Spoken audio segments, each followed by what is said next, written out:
documentation in coding projects. If we write too little documentation, then it's hard to get inside a project, especially for a newcomer.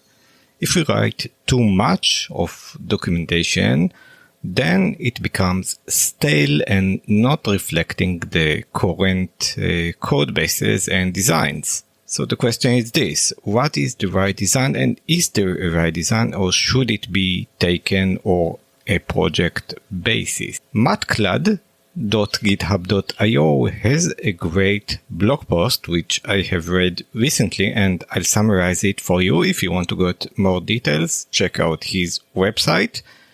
The name of this blog post is architecture.md, and here's the summary. I think it makes a lot of sense. I think many of us are already basically somewhat knowing this, but it's always good to repeat. So at first he says that this is not yet another write more documentation post. This is not his meaning. He is first justifying and bringing the motivation for an addition of another file. So in addition to the README in each code base, and in addition to the contribution README on each code base, he suggests to add just an architecture.md.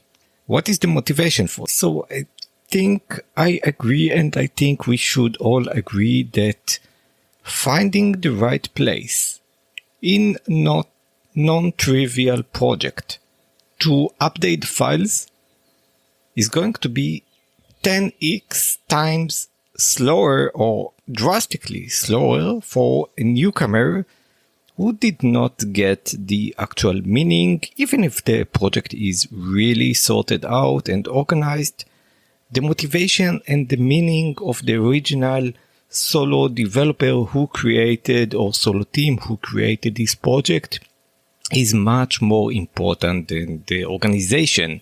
Sometimes what is not written in the code base might be more important because it has a strong indication of where you should write your code or which code you should not write.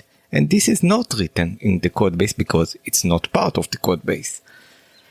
So basically the claim is this: when we think of the 10x developer, or someone who takes 10x less time to write code, it's because they know exactly where to do the changes.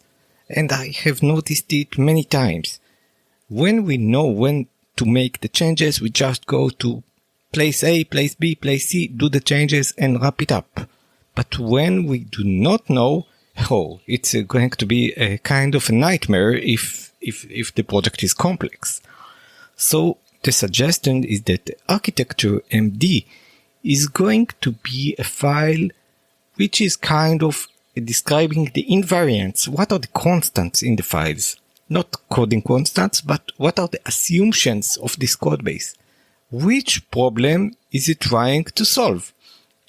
And which problem is this code base not trying to solve? When we go to a code base without such description, then we read the files sequentially in a pseudo-random order, not knowing exactly the map.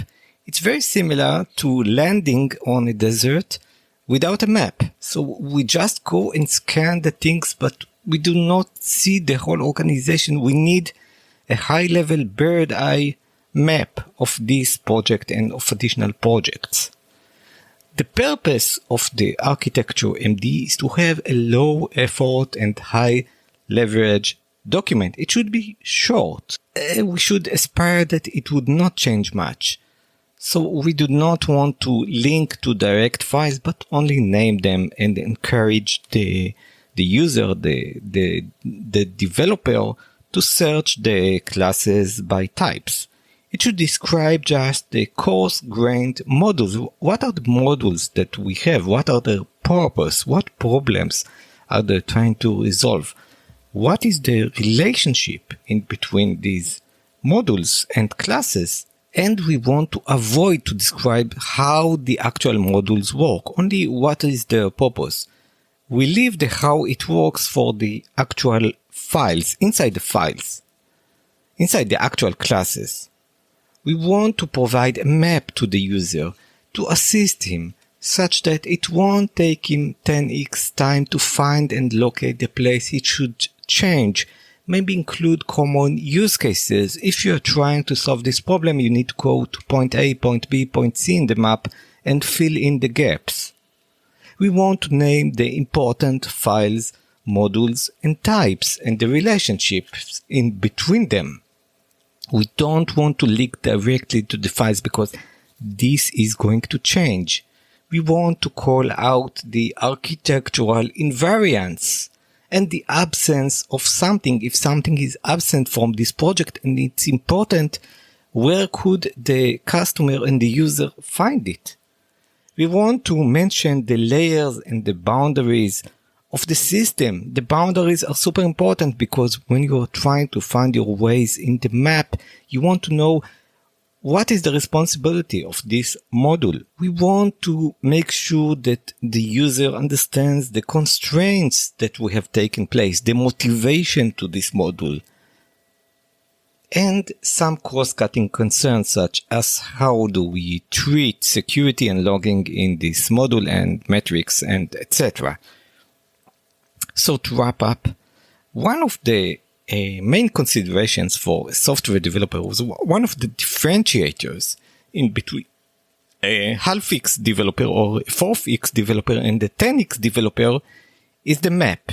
Whether they have a mapping of the system in the mind so they know where to go and to make a change. This can make a huge difference. If you already know the project, then you already have the map in your brain. But what about a new developer who is coming? Do you trust only verbally telling him where to go?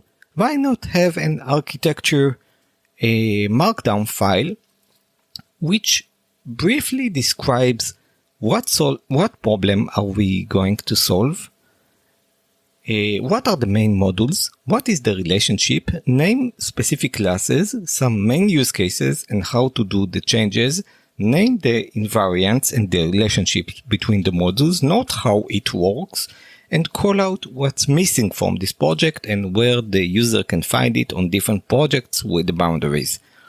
So I tend to agree with this a lot and I'm going to adopt it. I think this can really be helpful for programmers. Let's make our life simpler. Yeah. Why make it hard? So let's give this map to our peer developers such that they can have the work done faster and explore the project. If they want to explore the file, this is fine, but a map would be extremely helpful in order to avoid a random check of the project and a semi-random check and walk through the file. So I think this was very interesting. I think he nailed it down with this specific file, architecture.md. He named down what we want to include, what we don't want to include, and this is a great plot. Read the whole section at matclad.github.io. Thank you, Matclad. So I think this was very interesting and see you guys next time.